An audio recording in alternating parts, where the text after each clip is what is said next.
Bruins Alumni TV, John Horrigan, along with Bob Sweeney out of Boston College, 10-year NHL veteran, spent 6 seasons with the Bruins, 2-time Stanley Cup finalist, had some huge goals, some game-winning goals to defeat New Jersey and the Montreal Canadiens in the Bruins' run to the Cup Finals. Went on to play with the Buffalo Sabres, and then after that, he came back home and he became the president of the Boston Bruins Alumni, and today he's the executive director of the Boston Bruins Foundation. Swoop, how's it going, man?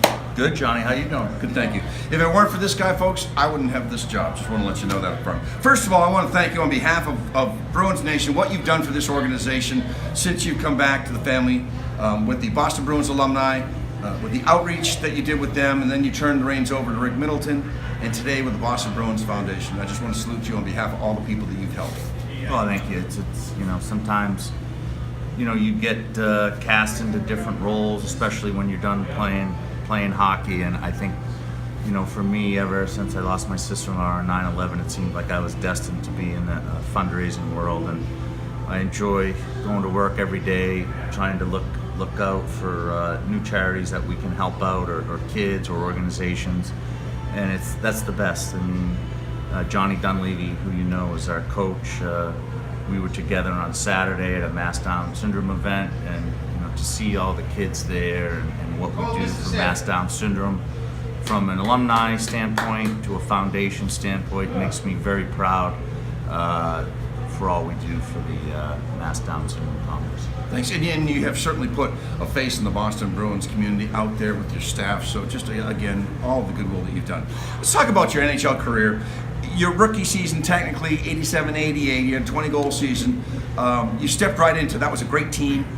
And just talk about, first of all, that Montreal series. There's been so much pain over the decades going into that series in '88, and you were one of the key contributors, both on the special teams and taking a regular shift. What are some of your fond memories from that team?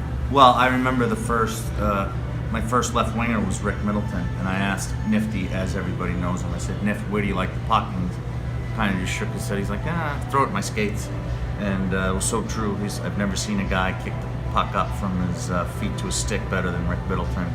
He had unbelievable feet and hands, obviously, and was a great player, and I was so fortunate to be able to break in and play with him. But I think, the Montreal series was special, but the series before this really kind of got us going. It was one of the most physical series I've ever played in, against the Buffalo Sabres, and it was, full of fights, hits.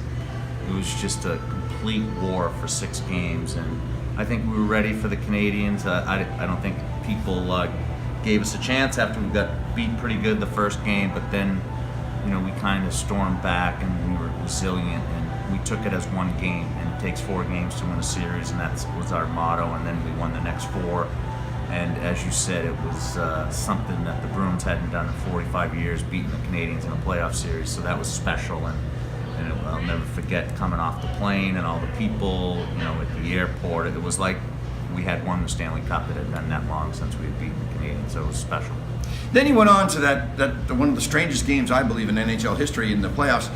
I call it the Havadona game, where Jim Schoenfeld had got into it with Don Kowarski, and the referees went on strike. And what were your recollections of that game when all of a sudden these officials came out with yellow jerseys on?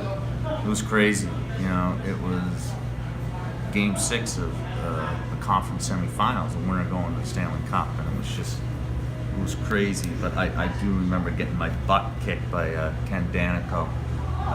They beat us pretty good that night, and it was a physical game again, and the refs really had no clue, no business being out there. They were, as you said, they wore Devils practice jerseys, flipped out, inside out, and it was something you'll never forget in the hockey world. But fortunately, we were able to win Game 7 at home. And then it was a strange time for you. You got traded to you moved to the Buffalo Sabres, spent 3 seasons up there. And people don't know that. You had some productive years up there.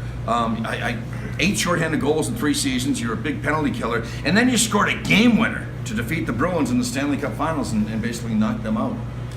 Yeah, it was the old Adams division there. It didn't matter as long as you were in the top 4, you were in the playoffs. And that year, my first year that I was in Buffalo, we had a terrible finish, and we lost, I think, our last 8 games going into the playoffs, and we were destined to play the Bruins.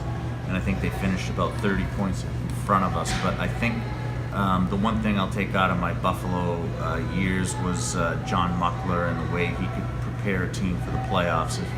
John was, a mainstay in Edmonton as their associate coach for a while, and I think he really was the architect behind some of those great Oiler teams, and he showed me when he was in Buffalo, what a tactician he was and prepare a team for a playoff.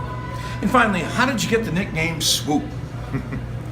Well, that was my first year, and Keith Crowder was my right wing, and I tend to hang on to the puck a little bit. And he goes, "Yeah, you remind me of Swoop Carlton," and so that's kind of how it stuck there, and has ever since. Yep. Bob Sweeney, John Horrigan, Boston Bruins Alumni TV.